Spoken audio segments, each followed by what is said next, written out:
Aujourd'hui, le domaine Joly de Lotbinière est sans contredit l'un des plus beaux jardins d'Amérique du Nord. Or, il y a 2500 ans, les Amérindiens habitaient déjà à la pointe du Platon. En 1535, Jacques Cartier avait même identifié l'endroit comme étant tout aussi pittoresque que stratégique. La seigneurie du Platon, dit de Sainte-Croix, est concédée en 1637 aux Ursulines de Québec. Puis, les terres situées juste à l'ouest du Platon sont concédées en 1672 à René-Louis Chartier de Lotbinière, qui en confie la gestion à un régisseur. Cette façon de faire se poursuivra durant 5 générations. Nous voilà alors en 1822, où la seigneurie de Lotbinière est laissée en héritage à l'une des 3 jeunes filles du seigneur, Julie-Christine Chartier de Lotbinière, qui épouse, en 1828, l'homme d'affaires Pierre-Gustave Joly. En 1851, s'élève la superbe résidence d'été Maple House, qui trône encore aujourd'hui en ces lieux. Puis, au cours des années suivantes, s'élevèrent des dépendances de toutes sortes. Henri-Gustave Joly, le fils de Pierre-Gustave et de Julie-Christine, qui est considéré comme le père de l'arboriculture au Canada, hérite de la seigneurie en 1860. Ouvrons une parenthèse pour dire que l'on soupçonne fortement Hélène Leclerc d'avoir adopté et fait sienne la maxime de Sir Henri-Gustave. Planter avec soin, cultiver avec persévérance. Fermez la parenthèse. Dans les années qui suivirent, le domaine deviendra vite le lieu de vacances pour les enfants de la famille qui habitent alors à Montréal, à Québec ou ailleurs au pays. Retenu souvent à l'extérieur de la région pour ses nombreuses obligations politiques, il confie à son fils Edmond Gustave la gestion de la seigneurie. Courtois et aimable, Edmond Gustave est très apprécié comme seigneur. Son décès prématuré en 1911, à l'âge de 52 ans, attriste beaucoup les gens de la région. C'est alors son fils Alain Joly de Lotbinière, aussi appelé simplement Monsieur Alain, qui devient le nouveau seigneur de Lotbinière. Son fils Edmond, toujours vivant aujourd'hui, est devenu le dernier seigneur de Lotbinière en 1954. Ainsi, lorsqu'en 1967, le gouvernement du Québec acquiert les titres de propriété du domaine, s'éteint l'une des dernières seigneuries du Québec. Depuis que l'on a confié à Hélène Leclerc les rênes du domaine en 1983 à titre de directrice générale, les choses ont grandement évolué. De la fondation du domaine Joly de Lotbinière en 1997 jusqu'au classement en 1999 à titre de site et monument historique du Québec, puis de lieu historique national du Canada en 2003, Hélène Leclerc s'est consacrée corps et âme à la renaissance et à la mise en valeur du domaine Joly de Lotbinière. Certes, elle vous dira modestement que tout ça est le fruit d'un travail d'équipe. Mais nous savons, nous, que sans quelqu'un pour inspirer et stimuler une équipe, les résultats ne seraient pas ce qu'ils sont aujourd'hui. Et nous ne sommes pas les seuls à le reconnaître aujourd'hui. Oui, elle est certainement exceptionnelle et exceptionnellement nécessaire.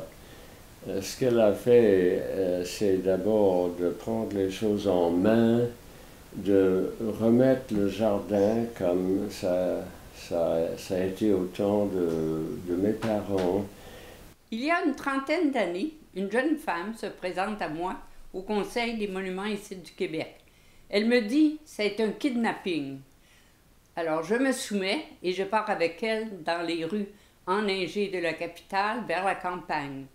Arrivant à Sainte-Croix, là, elle me dit « la route arrête ici, nous partons dans la neige jusqu'aux genoux, je vous fais découvrir quelque chose ». À travers la frondaison, devant le fleuve Saint-Laurent, tout à coup, une immense maison d'été en bois se dessine. C'est ce qu'on appelle le domaine Joly de Lotbinière. Inlassable depuis le début, Hélène Leclerc a eu la persévérance, le sens de l'organisation. Elle a eu le désir de rendre à bien tous ses projets pour le domaine et surtout, elle a fait preuve d'un entêtement qui n'est qu'à son honneur, puisque maintenant, lorsque vous arrivez au domaine, vous êtes devant un lieu mythique, vous êtes devant une forêt de noyers noirs, vous êtes au milieu d'un jardin extraordinaire et surtout, vous êtes entouré de milliers de personnes qui viennent chaque été se délecter des beautés de ce domaine extraordinaire.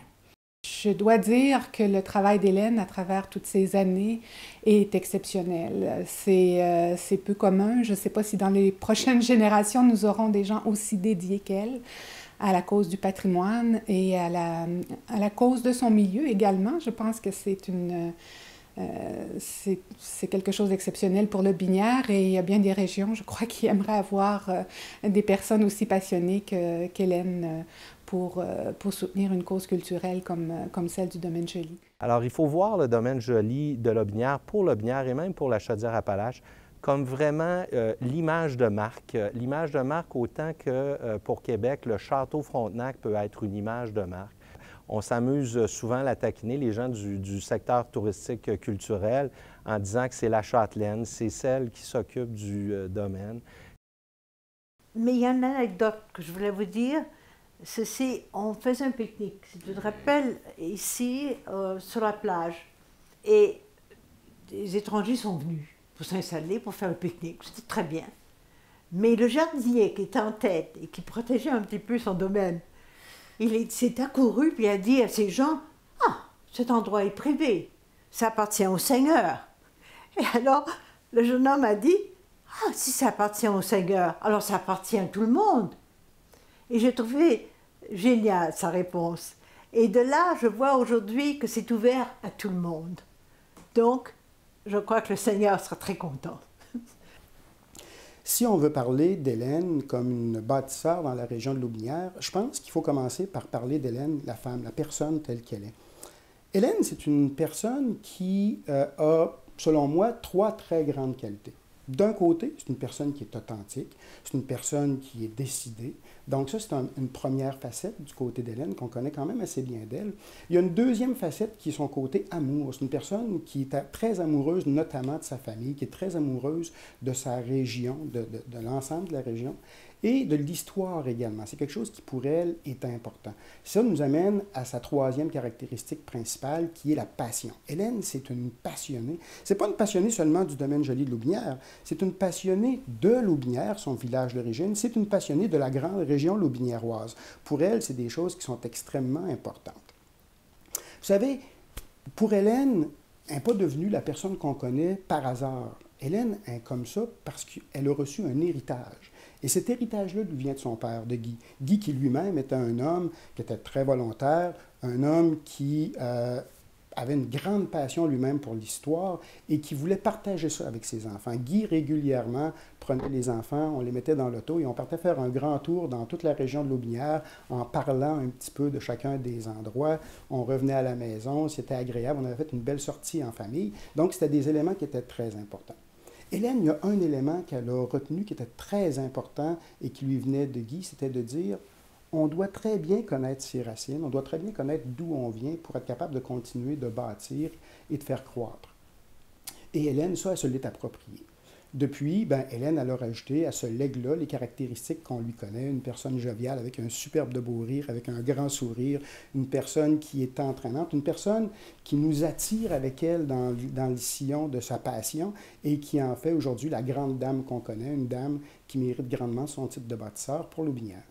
À la châtelaine de ce domaine, 1000 merci. Chapeau, Hélène, tu es probablement une des meilleures ambassadrices de la marque Lotbinière. Bravo. Toutes mes félicitations, Hélène, pour ce prix qui t'est entièrement mérité. Je suis très heureuse pour toi. Et comme je vous dis, Francine, nous ne serions pas assis ici aujourd'hui si ce n'était pas d'Hélène. C'est doux. Non? Oui. Je suis d'accord. Je porte à elle une estime et une amitié très profonde.